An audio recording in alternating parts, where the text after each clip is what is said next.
Hey folks, thanks for joining. We're going to get started in just a couple minutes to give people time to trickle in. So hang tight.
We're going to get started in just about 1 minute here. Hang tight.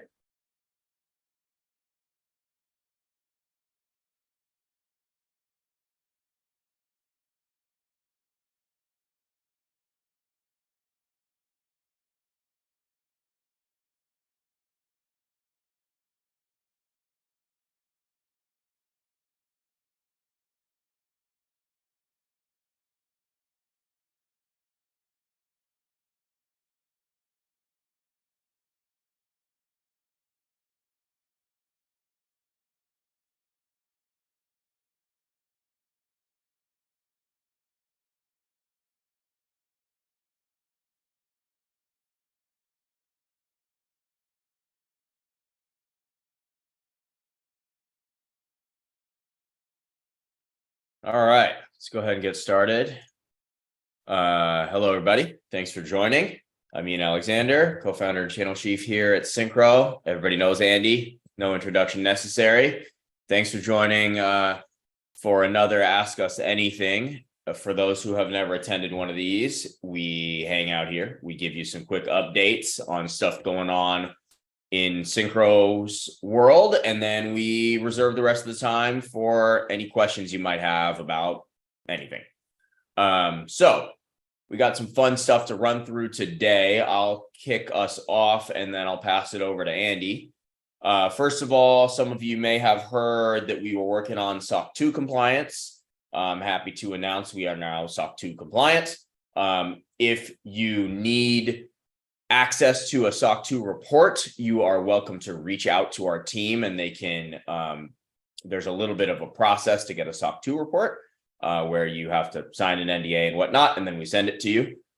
So feel free to reach out to the team, and you are welcome to get one of those. Ian, are they doing that through support, or is there a special group they're contacting for that?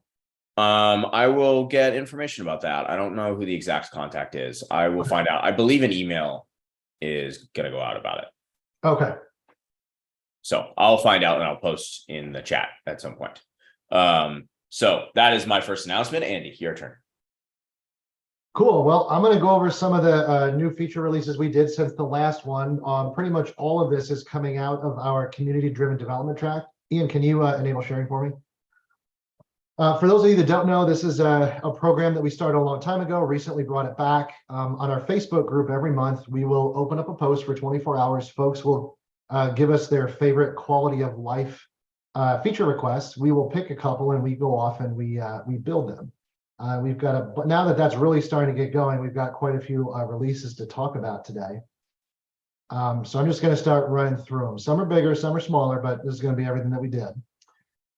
First one is we've always had this feature called internal ticket warnings. This is something that you can enable in the admin settings.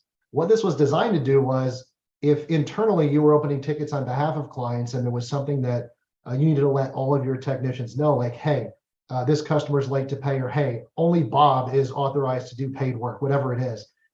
Every ticket that was opened that was created by a technician, it would pop a banner at the top of the ticket. So you knew like, oh, I shouldn't be doing any work for this client because of XYZ. We have expanded this so it will cover the entire customer's ticket. So it doesn't matter who opens the ticket, how it originates, where it comes from. If you have something in this text box here, it's going to appear at the top of every single ticket. Next is we added an export button to contacts and customers. So now you can export it to a CSV. We've always had the import button, which seems pretty stupid. We didn't have an export button, but now we have both. So I know folks have been asking for that for a while. So we're happy to add that one as well. We've also always had open invoice reminders. A lot of folks don't know this. You can find this in the admin settings. And what this does is it will let you say, hey, after X amount of days or on this particular day of the month, any invoices for any customer that is not paid, go ahead and please send them a friendly reminder. This is what you owe us. This is when you owe us, etc. Again, always been available.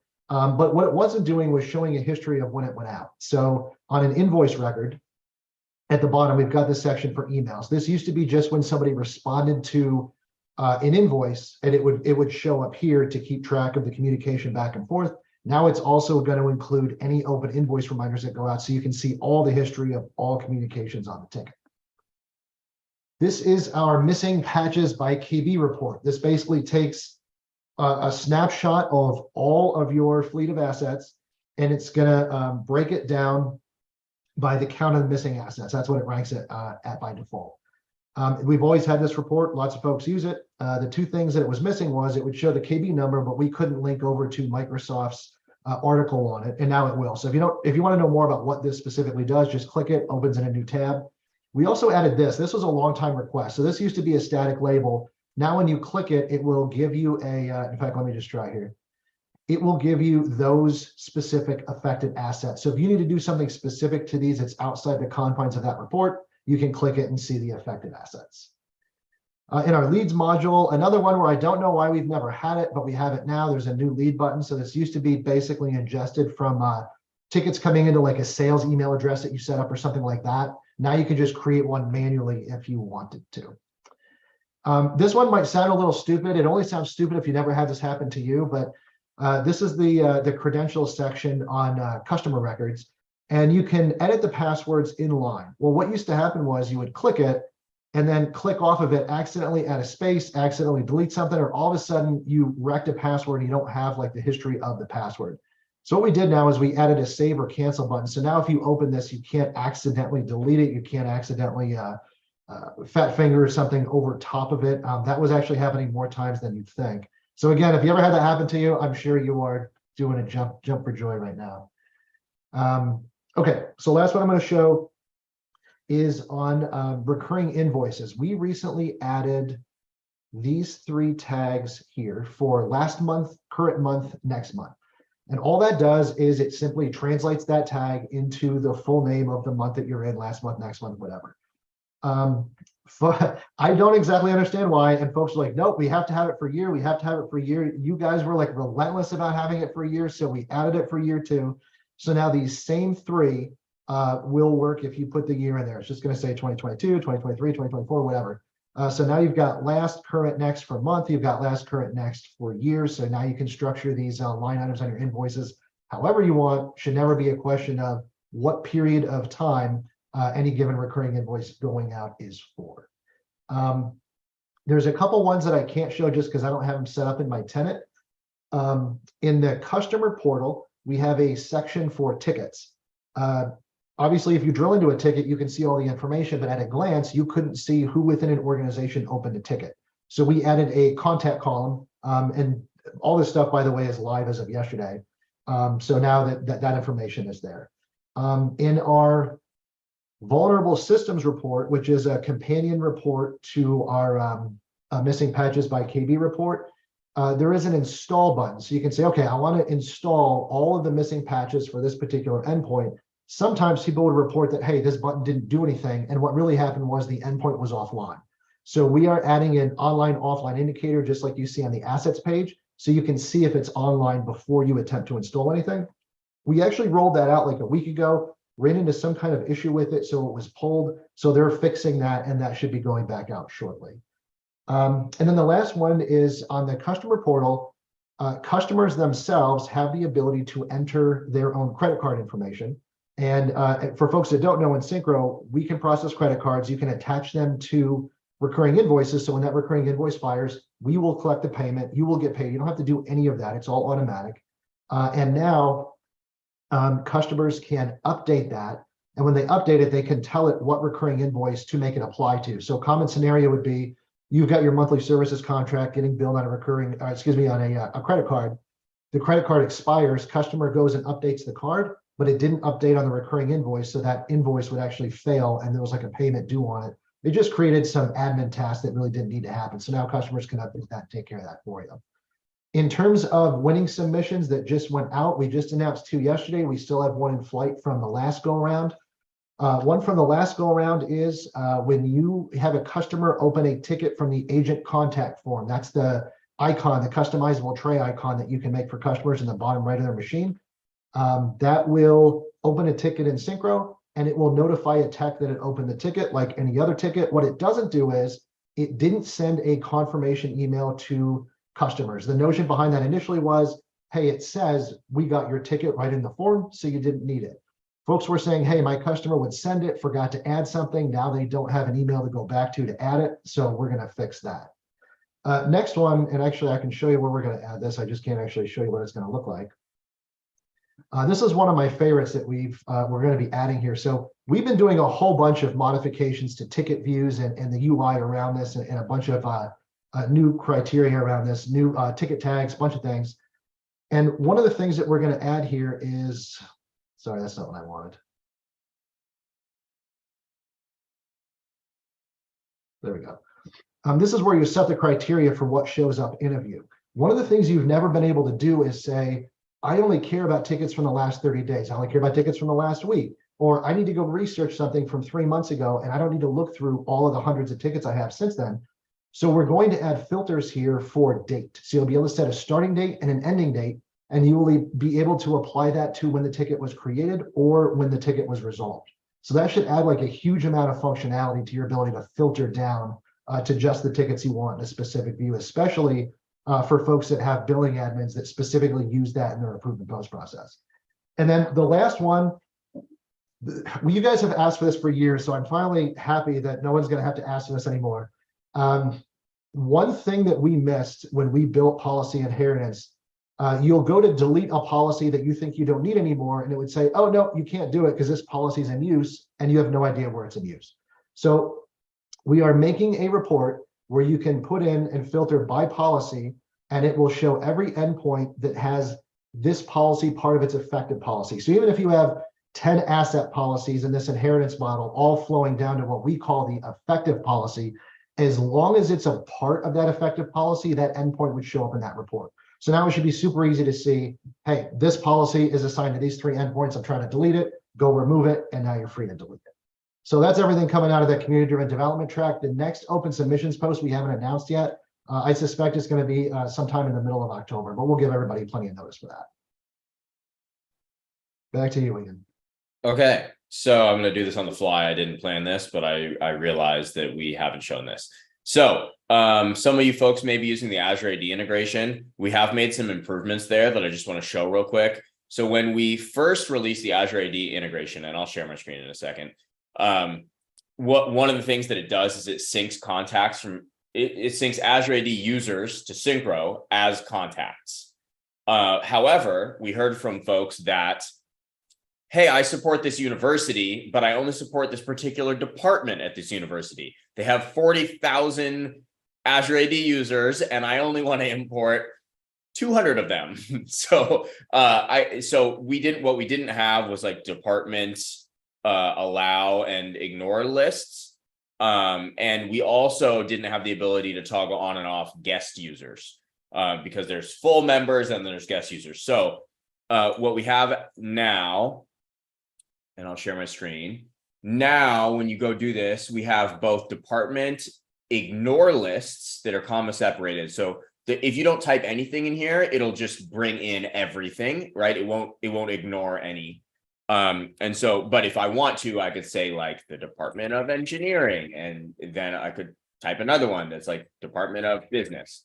So I could ignore. In addition to that, I can include, so I could alternatively say, I only want to include the Department of Engineering. Or if I wanted to include all, if I wanted to like just only ignore one, right? So these are additive, so you can use both if you want. Is this live now? This is cool. This is live. I've seen this. Okay, cool. Yeah, this is in production. That's great. In addition to that, right now, if you toggle this on, it will include guest users, but the default is off, so it ignores guest users. So you can choose that per Azure AD tenant or Syncro customer, however you want to think about that. But yeah, that's now live in production. You can use that if you want to only pull in certain folks.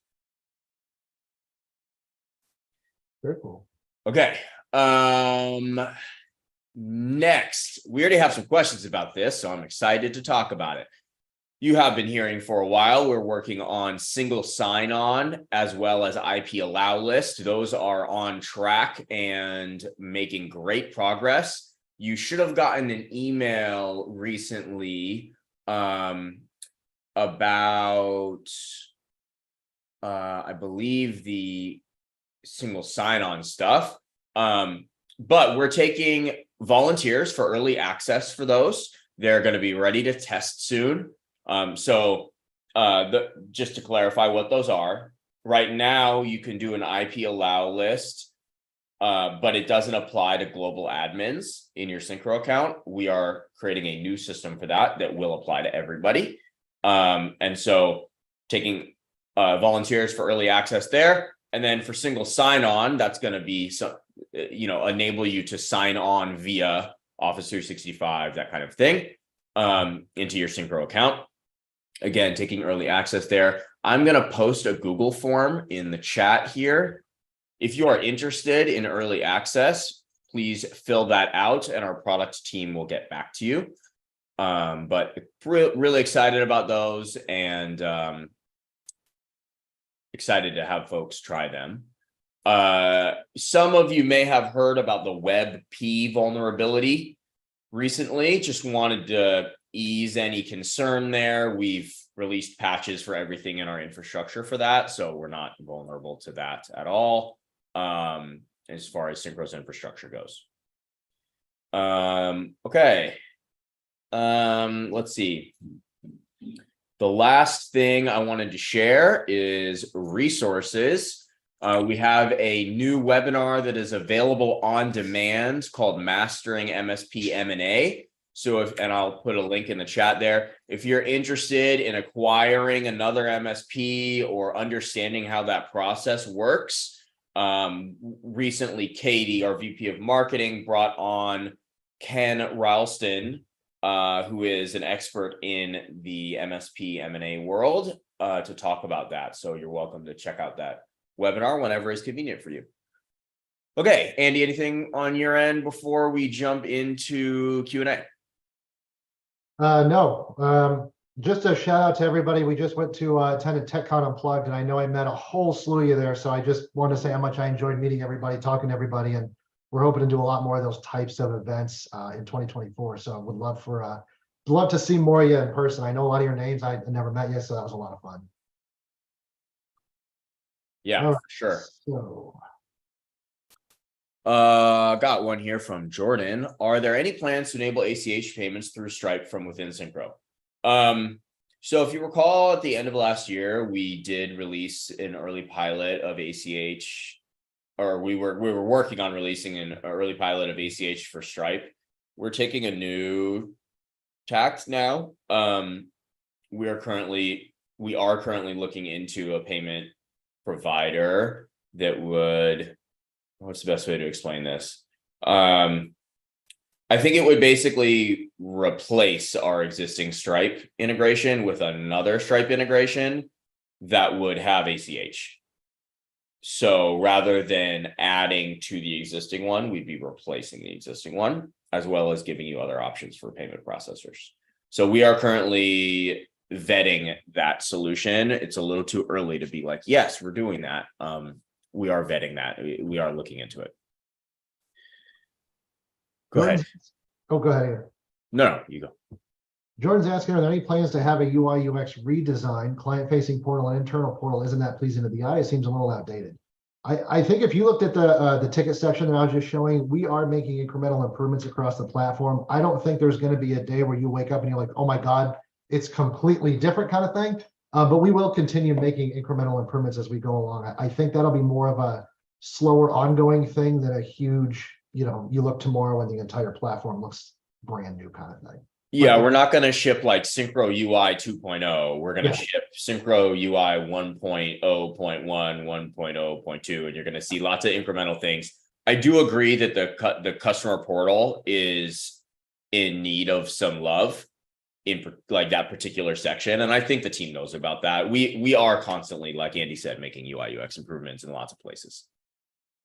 Douglas is asking, is the ticket tags just for labor items or any item on the recurring invoices? I also want to clarify, now that we actually have tags for tickets, tags now has kind of taken on an extra meaning, but I think you're talking about, in the invoicing context with the month and the year. It doesn't have to be for labor. It can be whatever you want. I just put labor in there because that's normally what I would bill out as my managed services. Like the core part of the contract would always get billed against labor. But yeah, it'll work for any line item you want. So shouldn't make a difference. Brett is asking if we have a hard date for global admin restrictions and an update on a single sign-on. Hopefully I've answered that question now. We should be going to early access quite soon. I ask that question every single day too, so I'm right there with you, man. I want that just as good as you. Richard's asking if, I think you were talking about the taking credit card payments and recurring invoicing so you don't have to deal with any of that yourself. Does it work with PayPal? Also, it doesn't. So it would just work with WorldPay today, which would handle your credit card processing and ACH processing. And then with what Ian's talking about, whenever that may come to fruition, there's no, just in basic investigation phases. That would also be part of this. So any new payment processors would be able to run through that specifically. Whatever, personal opinion. I don't love PayPal. Yeah. Do you know the CJIS compliance? I'm not actually. I think it's related to government compliance. I'm not super familiar with it. And I'm probably not the right person to ask this question to anyway. That would be Kristen. I can find out about it. To be honest, I think this is the first time anybody's ever brought it up that I can remember. So it's probably not at the top of our list in terms of compliance to add, but we're always improving, always looking to add more. So okay, Sam says, hey, I'm new to, oh, hey, Sam. I recognize you from the Facebook group. New to Syncro, forgive me if it's already a feature I haven't found it yet. Can you restrict a technician access per customer or site? If not, it is on the roadmap. You cannot today. In terms of being on the roadmap, Ian, do you have? I don't. Okay, so it's. I don't know. We've talked about a lot of different versions of RBAC. Yeah. There is, Sam, the ability to restrict someone to only one customer. But if you want to give them access, and that's usually the use case there is usually for co-managed IT. But if you want to give them access to only 3 or 2 customers or all but one, we don't currently have that. I have heard the product team talk about it recently, but I don't think it's on the roadmap currently.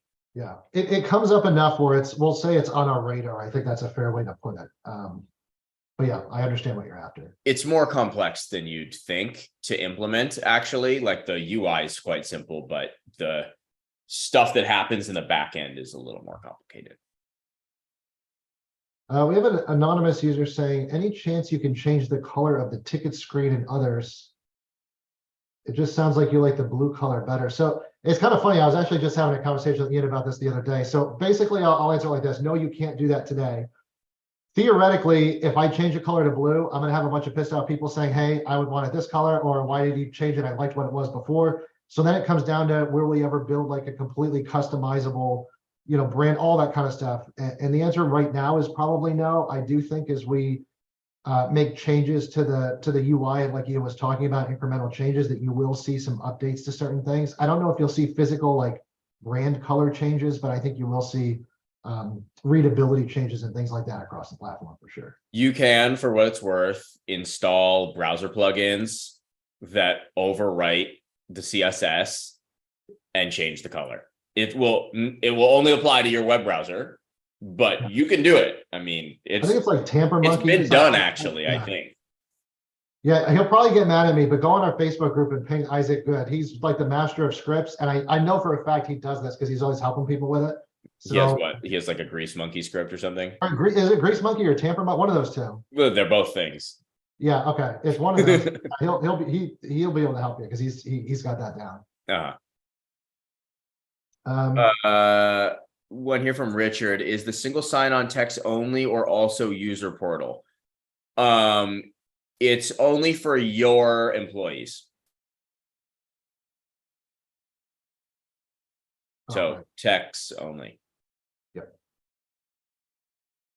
Okay. Murray's saying, any new updates coming to the current executive reporting so we can use it to be more informative to our business clients, more endpoint user-friendly visually to show them in appointments. Thank you from New Zealand. Well, that's cool that you're from New Zealand. I don't know too many people from there. Can you ask another question and just kind of delineate specifically what you're looking for? So those exec summary reports, they're fully customizable. There's like 40 different blocks that you can add to it, and within each block it's customizable. So if you have like a specific need, like I want to show X to my customer for Y reason and I can't, let me know what that is and we can talk about it. I just don't know specifically what you're after here. Tom's asking, any plans for a report builder? I'd like to know how many tickets or how much money I generated for a certain ticket type. So I don't think that's in the Power BI stuff, Ian. It is. I can show it. The profitability by ticket type? Yeah. Oh, sweet. Okay. Let me see if I can pull up one of them. I'm going to grab another question while you're pulling that up. Eric's asking, I really want to make it easier to manage Chocolatey and Syncro. I still can't get it working consistently. I would like to more easily push out packages with scripts. Eric, what I'd probably say is contact our support department. Like, it is designed to be managed easily, and not having to do it through scripts is what makes it easy to manage. It should just be within your policy. You can make third-party patch policies. Those are sub-policies that can get rolled into any policy you want. And it should just dictate, this is all the stuff that's going to install. I think it goes on like a 6-hour cycle to update things. So I don't know exactly what consistent C issues that you're having, but reach out to support if you haven't already, because there's not too many issues that we generally have with Chocolatey in our patching process. Okay, so here's the Power BI page. There's this customer efficiency page. You can see here business name and then build amount and then how long you spent and then the number of tickets and dollars per ticket. You can filter it by the ticket type or the problem type over whatever time frame you want. Oh, cool. Okay. So you could say like, oh, I want to know how many people did this. I don't know. Let's do problem type instead. Like, I don't know, on-site support or something. And you could easily check that out, or project work. Or if you want to filter out everything other than project work, for example, you could do that. Yeah, so Tom, let me know. I think that sounds like that's what you're looking for. That's a new feature of the team plan, and those are basically the Power BI templates. So you don't have to build that yourself. It's just native to what we built for you. Yeah, and we can make modifications to those pages pretty easily. So if that's not if that's close to what you want, but not exactly, we can ship changes to that pretty easily. Jody's asking about a graceful solution for user access logging, like login, log out tracking on a machine or event activity logging. I'm trying to understand the use case. So, I mean, are you just asking like outside of a managed environment, just like a one-off machine trying to find out? Because normally you should be able to pull that stuff from your, Active Directory or whatever. If you're trying to say you want it like within Syncro for some reason, yeah, not natively. The only thing I could think is you could theoretically pull it from like the event viewer, and I suppose you could just script it and have it put in the script output, the last 7 days or 30 days or however you want to customize that. But no, there's not a way to do it natively, and I don't know of anything that we're looking at internally to add that currently. Question here from John about any update on UK payment providers. So the solution that I mentioned earlier that we're looking into to replace Stripe would also enable us to easily simultaneously launch other payment providers, many of which are applicable to UK, Australia, New Zealand, etc. So things like Go Cardless. Well, Stripe is applicable, but and many others. So yes, if we are able to replace the Stripe one, that will mean we are also able to launch UK payment providers. Ian, is there anything, any other questions in the from the live stream stuff? Yeah. Question. Hi team, ETA on global variables. Any improvements to offline alerts? Every month we get hundreds of false alerts when your background services are having issues.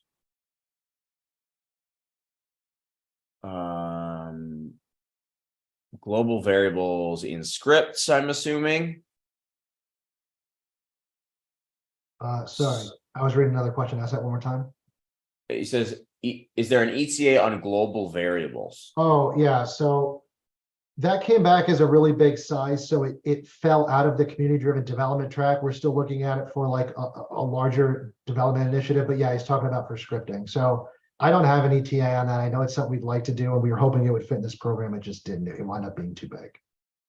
Couldn't you basically already do that by having like using platform variables and just assigning the same value? Effectively, yeah, but you'd have to do it to every single customer. Like it would only pull it from that. So it'd be like if I have this one key that I need to use throughout a bunch, and then Right. Just changing it once. So there's not a way to do that. Right. It's not as clean, but Yeah. you could, yeah.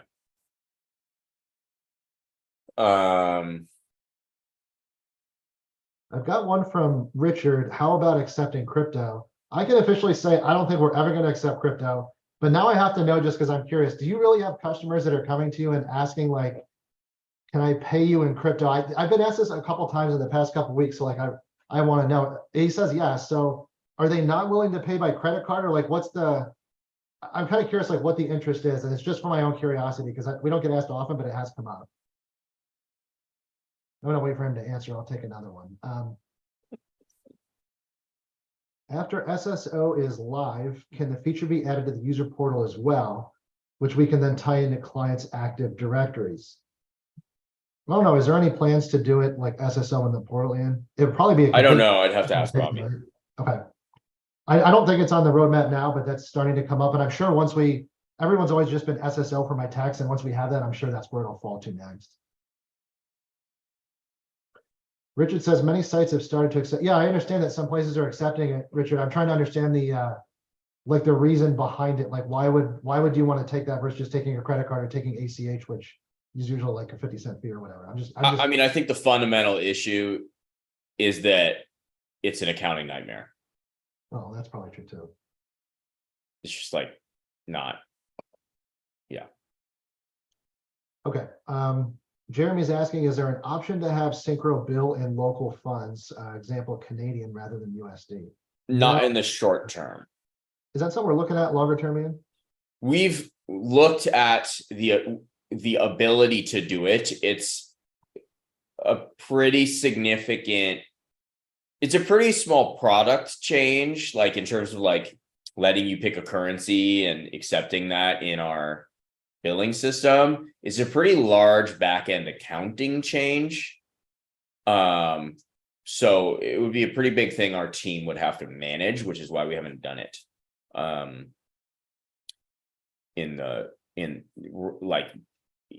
yet, but we are definitely open to it. I don't think it's going to happen in the short term, just knowing the other things we're working on. I'm just going to call out, I think this is the first time where we won't actually go over time with a bunch of questions we couldn't get to. So we'll open it up. There's a couple of questions left and we'll get to them. If folks want to ask like business questions, MSP general questions, doesn't necessarily have to be about Syncro as a whole. Feel free to fire those off too. If we have time, we'll take them. Murray's asking, Murray, I'm going to probably ask you a follow-up here because I don't exactly understand what you're asking, but you're saying when you're doing appointments, you're having issues showing the alerts. Why does the alert provider not show on the alerts created or the alerts cleared? Do you understand what he's asking there, Ian? Sorry, I was reading one of the YouTube comments. Oh, that's okay. It's the middle question there in the Q&A for Zoom.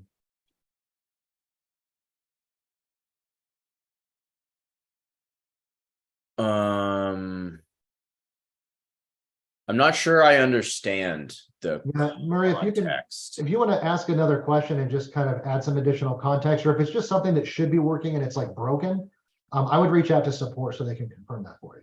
Yeah, or just like explain more what's happening. Yeah. Craig's asking, is there a way to market customer as inactive and also a contact is inactive? There is. It's done with custom fields, and actually I can show you what I would do it with the icon. Well, yeah, one of the reasons you would want to do it a different way, I'll show you here quick.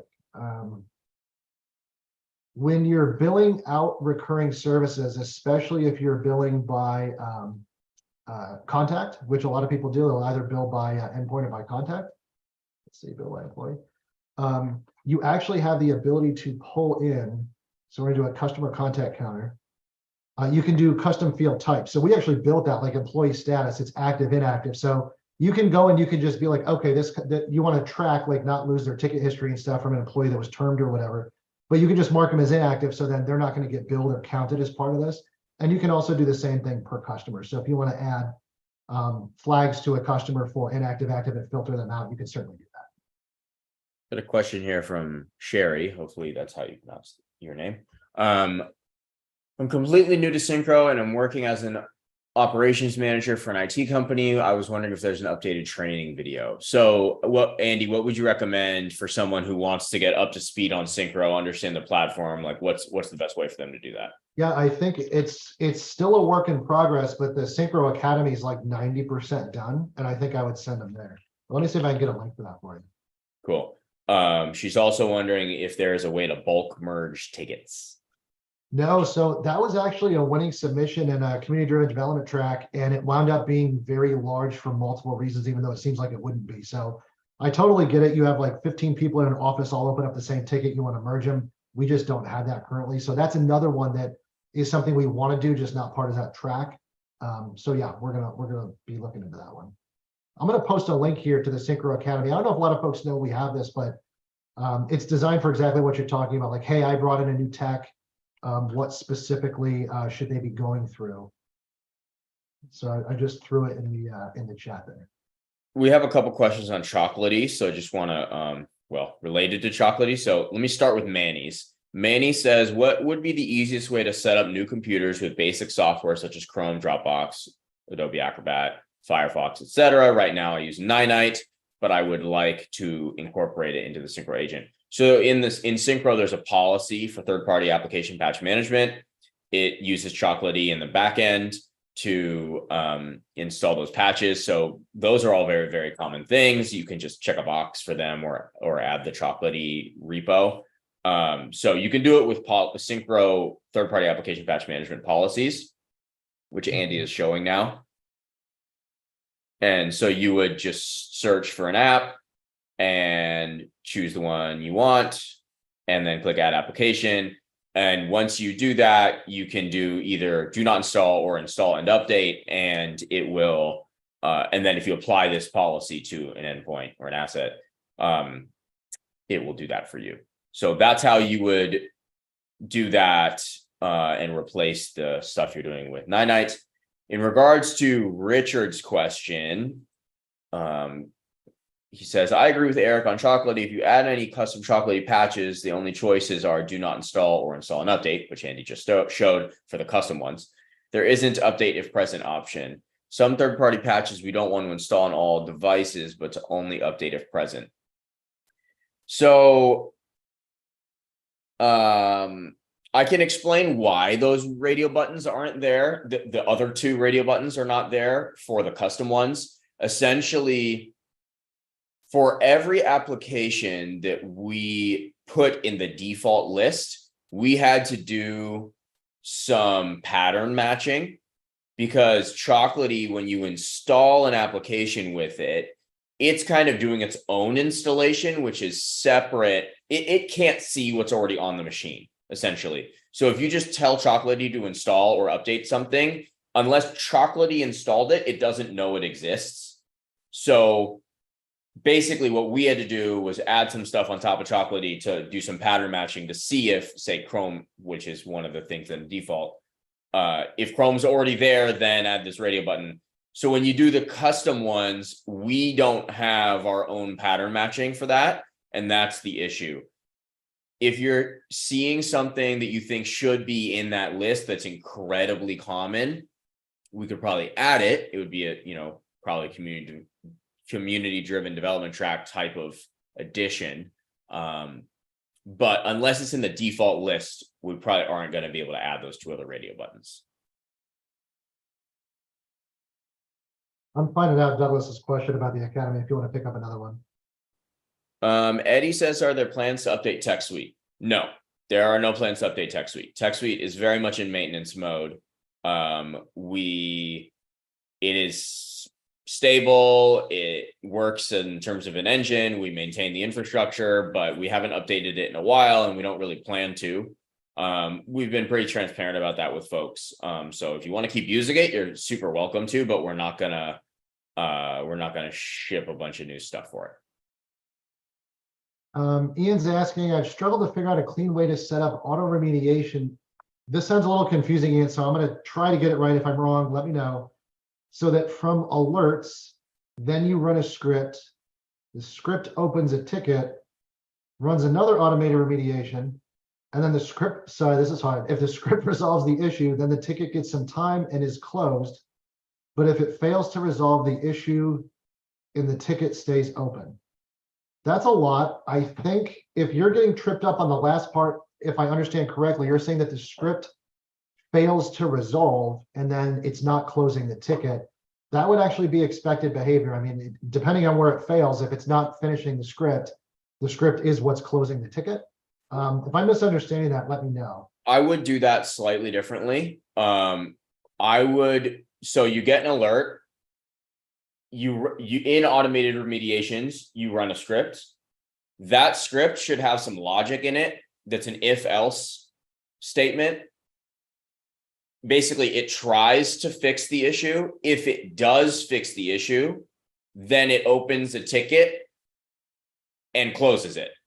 If it doesn't fix the issue, then it opens it and doesn't do anything. So instead of creating the ticket in the first script, just do the whole thing in one script and create the ticket or not, or create the ticket and close it or not if it was able to resolve it.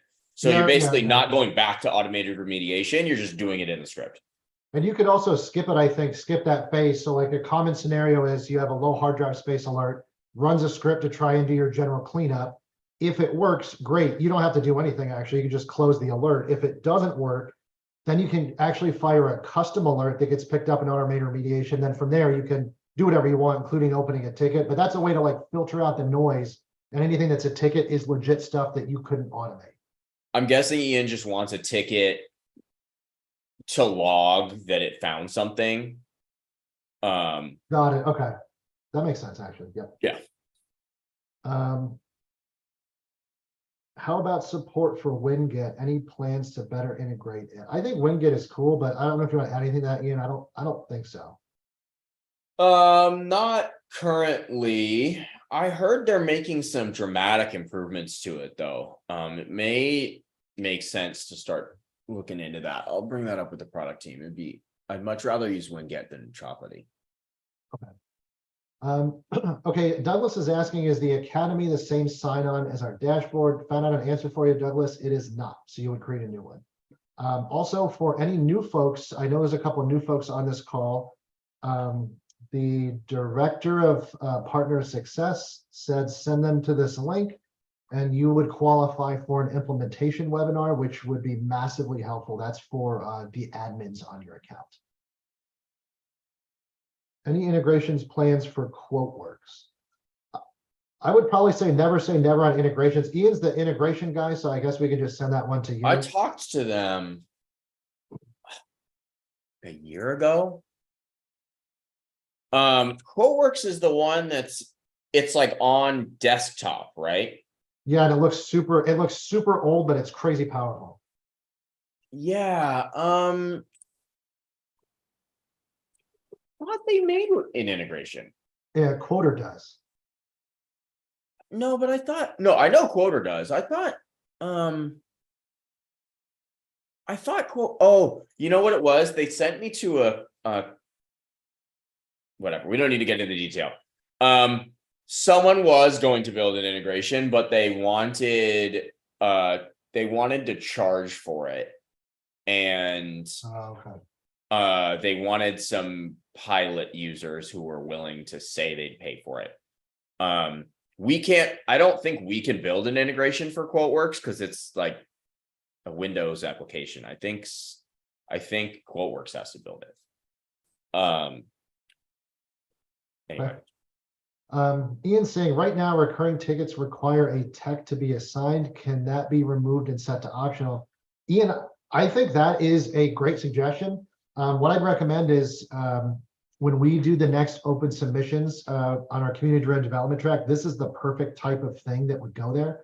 Definitely suggest that one because I think that's a great suggestion. So yeah, I think we could probably get it through that track specifically. Let me check. YouTube. Murray's asking for the executive reports. Can these be made more user-friendly graphics-wise, but also some important information per block? Explain alerts, how many over a period. So Murray, same answer from before. Can you, could you delineate specifically what you're looking for that it doesn't do today? Like for instance, you can pick alert types and say, show me how many they had in the last month. Like by design, the executive summary report is designed to be like a summary. It's not really meant to be like this massive report, but there is like blocks for custom text if you feel you have to explain something in more detail. But like I said, if you're looking for a specific metric that it doesn't show and you want to show it, let me know what that is. Or emails Andy@syncromsp.com. So if it's easier, just shoot me an email with some specific ideas that you have and we can discuss that offline.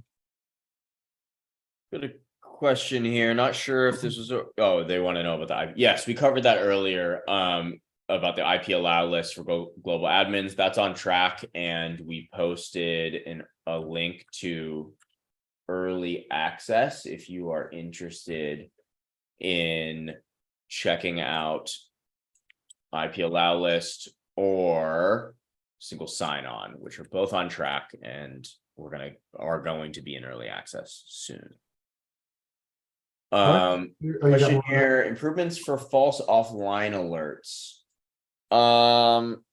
So at this point, as far as I understand, and there's folks on the engineering team who would know better than me, most of the false offline alerts are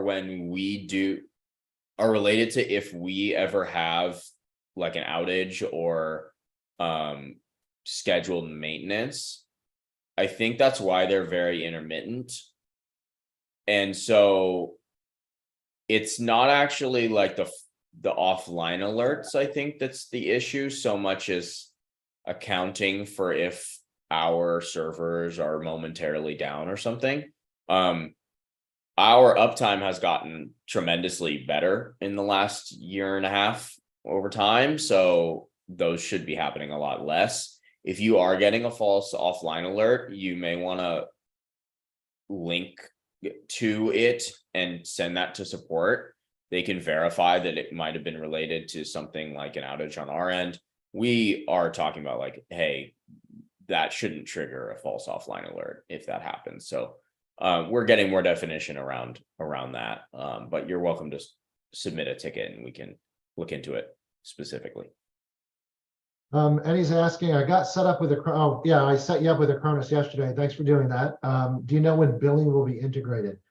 I don't have an ETA. It is definitely on the list of things we'd like to do. And basically, Eddie's asking, when can we get to grabbing usage from over here and then bringing it in and automatically billing that out? But it's definitely on the radar, Eddie. If I had a better timeline for you, I'd let you know. We're getting, just a heads up, we got about 10 minutes left. We're getting low on questions again. Didn't get any business questions, so no takers on that. So how about if anybody wants to start throwing out their favorite little quality of life feature request, I'll be happy to discuss them with you here in the last 10 minutes we got. Anything else on the on your end, Ian? I don't think so. No. Oh, I'll get an answer to the earlier question about single sign-on. Okay. Richard's saying HIPAA compliance, a better how-to. Richard, I don't know what you're asking. If you're asking if we're HIPAA compliant, we are. But that may not be what you're asking. If you want to elaborate on that. There's a HIPAA, like a HIPAA app card, and that will shift your Syncro account. It'll make some changes so that it is HIPAA compliant. All right, I'm gonna leave it open for another minute. If we got no takers, we're gonna end a little early here. Somebody wants the Syncro Academy link. I will paste that in the. I put it in the chat already. Yeah, it's just somebody on YouTube. Oh, got it. Is there any place for script training? Not directly. I guess a couple of places you could go. One, we have a community library for scripts, so you can go find things that are interesting for you. And a lot of times it's easy to take out elements of that, slam stuff together to make something useful. If you're just getting started, our community forum or even our Facebook group, there is people that are just willing to help anybody there. So if you got some specific script questions, they will absolutely help you out there as well. The other thing you can take a look at is if you want just to grab some super complex scripts that are super cool, CyberDrain's a good place to look. They have some pretty badass PowerShell scripts in general. There's really cheap, if you're just trying to learn how to do more PowerShell scripting stuff, there's really cheap courses on Udemy. For example, I'll put a link there. Not affiliated with us, but I've done courses on Udemy. They're like $20 or whatever. You can learn how to use Power BI or whatever you want. Scott wants to know if we know the airspeed of the African swallow. Ian, do you have ChatGPT up? I think that's where I'd go for that. Oh, I don't know. Probably would lie to us. But thank you for that. That's what we need. I feel like that's like a common trivia thing. Is it? Well, I don't. Yeah, I feel like I've heard that before. I don't know where. Manny's a movie or something. Now I have to look it up because that's going to bug me. Manny's asking, what does the interval mean in the third-party install? Basically, yeah, from Monty Python. Okay, I totally messed that too. Emily's like mad at me for not knowing that. Emily is? Yeah, she just commented. Oh my God, that's fine. Oh, I see. Okay. All right. Well, we're dum-dums, I guess. All right. He's asking what the interval means in the third-party installs. And basically it's just saying you want to do it like every other Tuesday or every third Friday. A lot of people have very specific requirements of when they can reboot machines, especially if it's like at a huge office environment. They have to do it like in groups where it's like you guys are the first Friday, you guys are the second Friday kind of thing. That's what it's for. We have a question here from anonymous attendee. We host a lot of remote desktop servers for customers. A user access logging capability would be huge for us. I'm curious if you could elaborate and say how you would use those logs and how you'd want to be able to access them. Like, what's a scenario where you would need to look at the logs and what would you be trying to accomplish? other than just like having them for audit purposes, but like if you were actually getting audited or you wanted to do an investigation, what would you need to be able to see? Emily wants to know what your favorite color is, Ian. Emily, I think I'm going to ask that you come up with some better questions because that's not an awesome one. Well, what's your Emily's favorite our CEO, by the way. Oh, apparently it's a Monty Python reference, so now I got to feel dumb twice in a row. So thank you for that, Emily. I need to watch some Monty Python. I haven't. Yeah, It's same been for a me, long I guess, time. apparently. Is there a way to see when a contact was last logged into the customer portal? Jordan, that's an interesting question. There's not, but can you ask a follow-up? I'm curious what you're thinking there. Like what would you want to know? Just if they're using it in general, or like you sent them an invoice and you want to know if they're, going in there to look at it or something like that. Okay, so the anonymous attendee elaborated. They want to know who logged into the system and when. That makes sense. Yeah, okay, makes sense. Douglas is saying, how about multipliers in recurring invoices for like quarterly item times 3? Well, Would that be a divider then? well, wouldn't that just be a unit though? Wouldn't you say like your monthly price is X times 3 if you're, and then just bill it out in a quarterly cadence? Or let me know if I'm not understanding what you're asking there. What, so that, wait, how would you, so you have a quarterly price and then you make the quantity like 0.33? No, you'd make the quantity 3. So you just put your monthly price in there and then multiply it by 3. So like if you paid managed services, if your managed services contract with them is $5,000 a month, and they want to pay quarterly, like it's Oh, your recurring invoice would be running quarterly, is what? yeah. Oh, okay. So yeah, you would just put a unit of 3. But Doug, let me know if that's not exactly what you meant.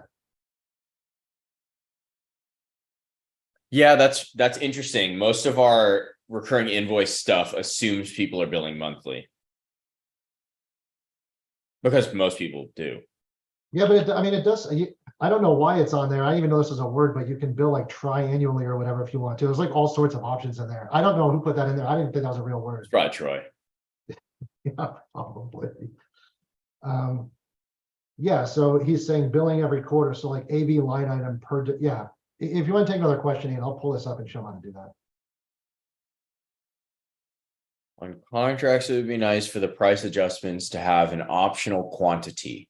For example, say your contract includes 20 licenses of Microsoft 365, so they can price to $0, but oh, yes, understood.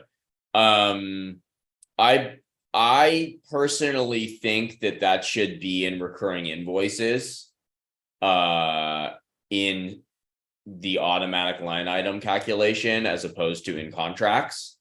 But I understand the use case you're trying to solve, and that makes sense. Okay, Doug, so basically in your recurring invoices, if you're not doing a counter or something, you would just do a standard line item. And then here you would just say, oh, maybe that's what you're saying. If it's this, you could just say it's a quantity of 3 and bill quarterly. But now that we're talking, I kind of have a sneaking suspicion you're talking about using a counter, but you'd want to bill that over 3 months, but then your counter might be wrong. So Oof. let me know if this is what if this does it for you, or if you're going down a different road. Wouldn't you just want to change the price? Well, if you're billing quarterly, it would just be 3 units, right? Yeah, I guess. But if you're using if you're using the automatic counters, you don't get to change the quantity. Right, but yeah, but I don't know, like if you are using the counter, my fear would be that, I mean, that if you're just fine like snapshotting on the first day of the quarter, and then even if they go up or down after that, you don't bill them anything extra, that would work. And I guess, yeah, you bill them triple basically. Right, you would change the price in the products and services section to be 3 times whatever you would make it monthly. Right. In fact, I think when you put in your, like when you put the item in, it would pull up your price, and I think you could just change it right in the recurring invoice. I don't think you'd actually have to change the product price necessarily. That's true. You could also put a contract on there to override the price. Okay, but yeah, in either case, Doug, there's more than one way to do it. Are you saying being able to use an asset counter is helpful, but to be able to do a 3x multiplier? Yeah, so you should be able to do that now. with the units or just tripling the price, whichever. All right, now we have more questions that we're going to answer. That's kind of weird how that went. Did you answer the one by Ian with the contracts? It'd be nice for price adjustments to have an optional quantity. Oh yeah. That's where, like, we were talking about that for backup, where, oh, it's a certain number of licenses included, and then over that you bill for it. Got it, like a billable threshold. Yeah, Yes, it applies to things other than backup, but that's the context we were talking about it for. got it. We were talking about fixing that or enabling that in recurring invoices. They were saying contracts, but I mean, either one would do it. Yeah, I'm hot to get that one too, and it'd be for a lot of reasons. Like a lot of times you might say, hey, I'm covering you up to this amount of backups as part of your managed services. Anything over that, you bill X. And that is a pain in the ass if you bill that way and you don't have a way to functionally do it. So yeah, I like that idea a lot. Let's see. Murray says we have a company that has 3 branches, 3 different primary IT contacts. So the contact person is not the business owner, but 3 different people. So in the information section, an IT primary contact nomination would be awesome. I don't know. You know what this made me think, Andy? You know how we have like billing contact and we have, Yep. it'd be kind of interesting if there was a custom field type where the like answer or the value is a contact. For what? So like in this case, they want to have like primary IT contact. So like they could have a custom field that's primary IT contact and they could select one of the contacts. Oh, okay. So if I understand correctly, then Murray, this is more for when you're opening a ticket on their behalf. It's like, who should I assign this to? Because it's the primary contact. I actually think that's an interesting idea. Are those 3 different branches? How do you have those 3 branches set up? Are they each one a customer in Syncro, or are they all one customer and then you have locations, or like how are you differentiating between the branches? Yeah, and I'm going to show you something really quick this may not be exactly what you're asking for, but this may help for what you're talking about. So if you go in contacts, and this is actually a little known feature, we have this thing called direct report. And what this will do is, I only have one person in here now, but this will show all of the contacts belonging to this specific customer. And anything that this contact opens will automatically CC this direct report. So like if you're saying there's like somebody who oversees like Department A, Department B, Department C, you could grab all the employees of Department A, fill their direct report out to be whoever's going to monitor that, and then everything would flow up. So anybody could open a ticket, but X individual would always know that their department has a ticket open and they would be on those communications. Let me know if that would help, or if you still want to like break that off into like a default contact for when you guys are opening, just for your own information. Smart. Satellite team. Hey, please guide me to disable the asset screenshot thumbnails for a specific client. They want to disable it for only one customer. Yeah, there's no way to do that today. It's all or nothing. I will say that the screenshot is purposely low resolution. So it's really only designed for you to know that they're sitting at the desktop and nobody's doing anything, or they're doing something. You really can't read text and things like that with that. But this is coming up more and more. So that may be something that we could get done in the community-driven development track. So if you wanted to throw that in the next open submissions, middle of October, I would definitely get that sized and see if that's something we can do. Would you put it in policies? Yeah. It's like an asset. It basically would just, it just wouldn't grab the screenshot. It would just collapse that window, whichever. Yeah. And can I ask you, if you want to ask a follow-up question there, I'm kind of curious the reason why. Like, I understand fundamentally that like maybe you shouldn't see the screen, but at the same time, if you have the RMM on it, you effectively own the machine. Like you could grab a screenshot through a screen, you could do anything you wanted. So I'm kind of curious what it is you're trying to prevent specifically. You got anything else on the live stream stuff, Ian? Yeah, looking.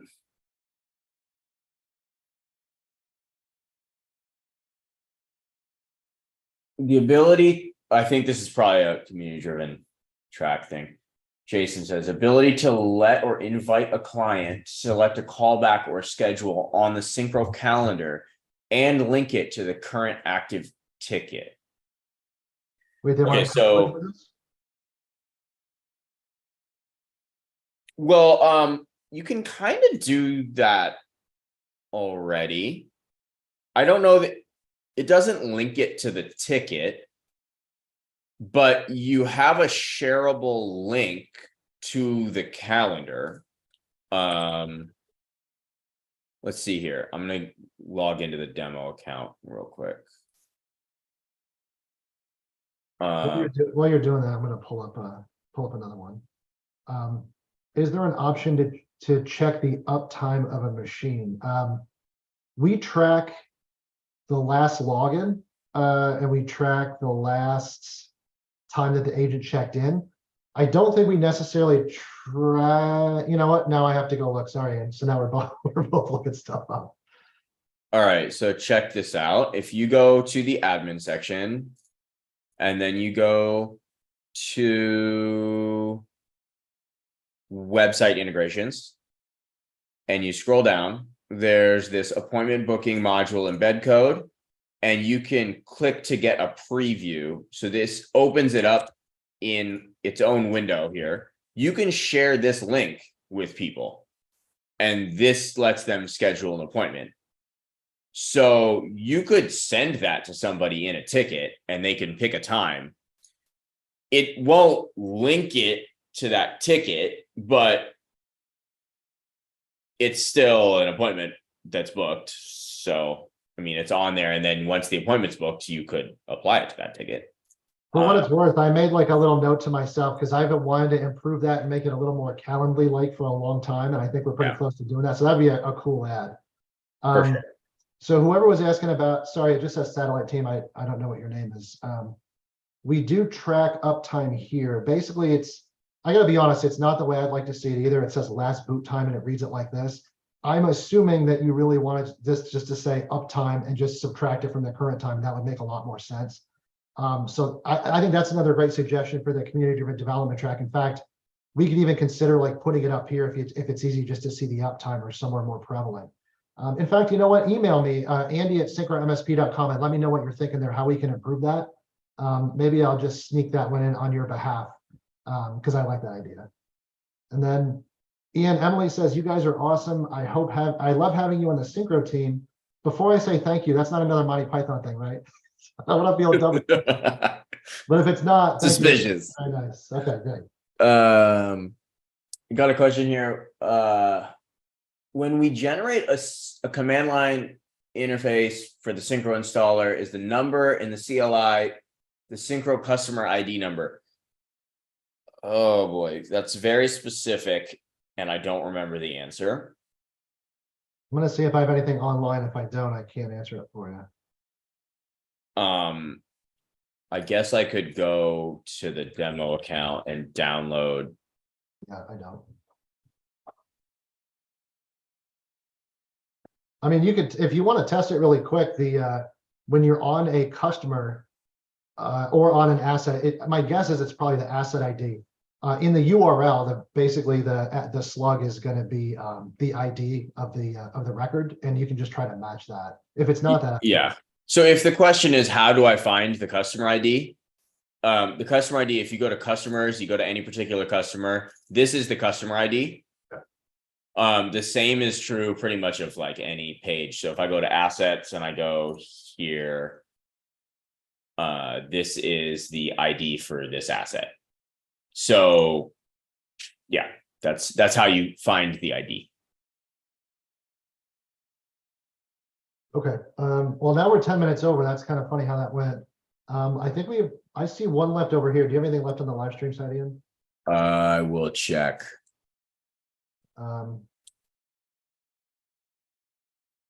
So Murray's asking something. Okay, I'm not sorry, Murray. I'm not following. You're saying if you go to the customer, you have to sift through all the contacts to find them, and they're set up as one customer at the moment. Murray, I'm not totally following you on that. There is a contact section on customer records? Let me bring up what I know I have in I contact. think they're referring to the last question they asked where they have 3 branches and 3 different primary IT contacts. Wait, what is that? Hold on, now I think I minimized what has happened here. There we go. This right here, this tab, this is going to be all your contacts in alphabetical order. So if that's not what you're looking for, let me know. But this is where they live basically. And they'll also show up if you search for them up here. Okay, so Murray's saying for each of those branches, they have a separate customer object. And so they want to have a primary contact that it will show under the customer information and on the main customer contact page. So yeah, I mean, I would probably do what Andy recommended in regards to the direct report thing, because then that person will get CC'd on every ticket, regardless of who opens that. You could also do the custom field concept just so your team knows on the customer object, hey, this is the primary contact. That won't have anything to do with the tickets or anything, but it'll be easy for your team to see. Satellite team's asking, is there any option to check the or delete computer? I don't know what you mean. Sorry, I feel like some of these ones, I'm not sure exactly what y'all are asking. If you're asking if there's an option to delete an endpoint, you could certainly do that. Do you interpret that a different way, Ian? I don't know. Probably elaborate. Okay, Emily, you're gonna be happy to hear this, but it makes me feel weird to say it to you. Have to say, based on the CEO sitting in on Ask Us Anything and knowing my Monty Python references and throwing in one of her own, the decision to switch to Syncro is proving very much a good choice. And you guys are also great. Yeah, I mean, That's awesome. Yeah. This is now the greatest Ask We Us have fun. Time. Yeah, Emily says, so I closed the deal today. She's after. Yeah, you can take credit for that, Emily, if you want. You talk to Scott about it. Right at the end of the quarter, Emily, way to go. Scott says deal was closed. That's funny. Yes, we're gonna. Yeah, so Emily, all right, you heard it here first. We have team days every week. The entire company, 100 people, hops on a team day. We talk about company stuff. We have some fun, and apparently we're watching Monty Python at the next one. So if I don't answer during that hour, we're enjoying Monty Python. Leave me alone. Satellite team wants to export one client machine in Excel format. Okay, you can do a couple things. You can go to the reports section, and there are things about an asset that you could export to CSV, such as asset activity report. I'm pretty sure you can export to CSV. Yeah, that's what I was just looking at. So you can pick it by customer in the asset audit report, and then you can dump it to CSV. And you can also filter it to a specific asset type if you wanted to, or just put in like a saved search, and it will obviously filter to everyone or filter to a specific customer. Yeah, so that is one thing you could do. Also, our API is very easy to use. So if you feel comfortable with our API, or using an API, or even talking to ChatGPT about how to use an API, you can go do a get on the asset endpoint and get all the assets. It will give those to you in JSON format, but then again, using ChatGPT to write a Python script or something, or I'm sure there's converters somewhere, you could easily convert that JSON into Excel format. Maybe Excel even has built-in, I don't know. I've never tried to import JSON into Excel, but. And I would never try and influence the suggestions coming into the community-driven development track. So I will make sure that this part gets cut from the recording we post. But if somebody wants to suggest this, I can tell them ahead of time, I like this one quite a bit. One of the weaknesses of our asset page today is that you can't actually export all your assets from here.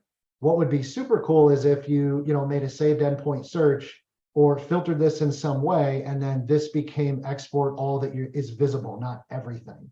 I think that'd make it really easy to get what you want without having to dump a report or something like that, or go through the API.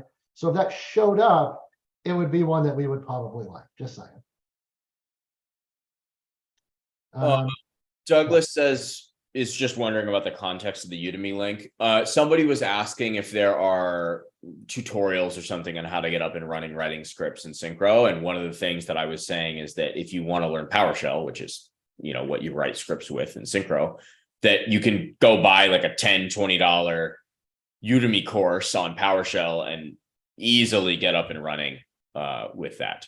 Yeah, officially, like we have no partnership with them or anything, but I've used them for things too. It's all the courses are like hundreds of dollars for whatever reason. They're on sale for $10 like permanently. But there's, I mean, it's super cool. It's like 15 hours of content on some of these and it's broken out. So yeah, it's pretty good. Yeah, I like it quite a bit. So somebody else is saying, yeah, that export would be good. Well, you're anonymous, so I don't know who you are. So yeah, I expect you to add that to the next open submission so we can get that going. Somebody's asking how to get the contact ID. It's the same thing. Actually, that may not be. In a second. Yeah.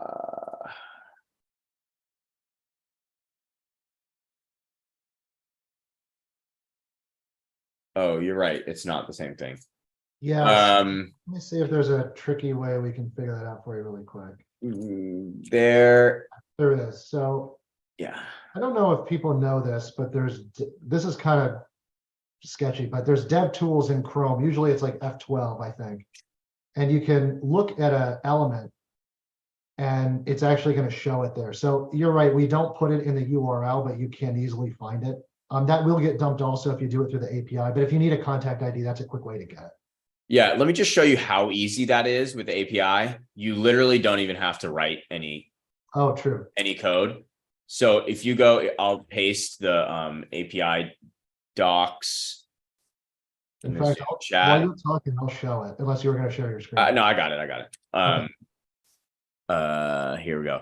So basically what you do is you enter your subdomain and then your API key. And if you go down here, you can click try it out and click execute. So you want the get contacts, returns a paginated list of contacts.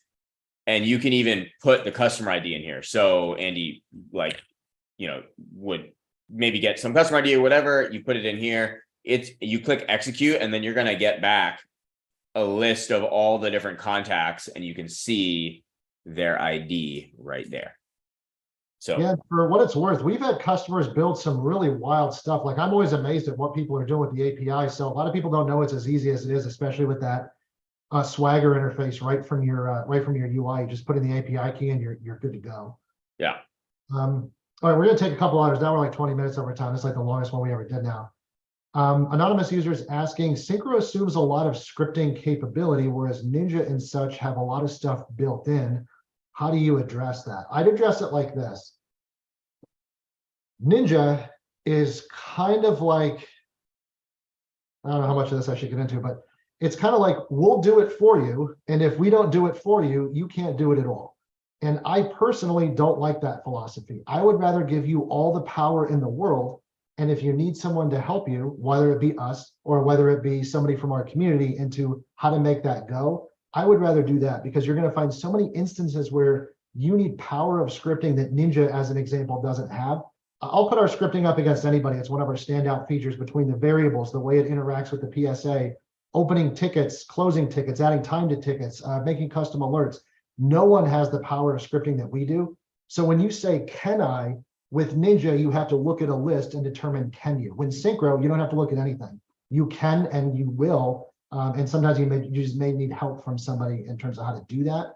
But I would always rather give you the power than limit it and do it for you. That's just a design philosophy. I mean, we also do have the community script library. So there are, as of this moment, 627 pre-built scripts in there, whether we built them or whether, other MSPs built them. So you do have access to that.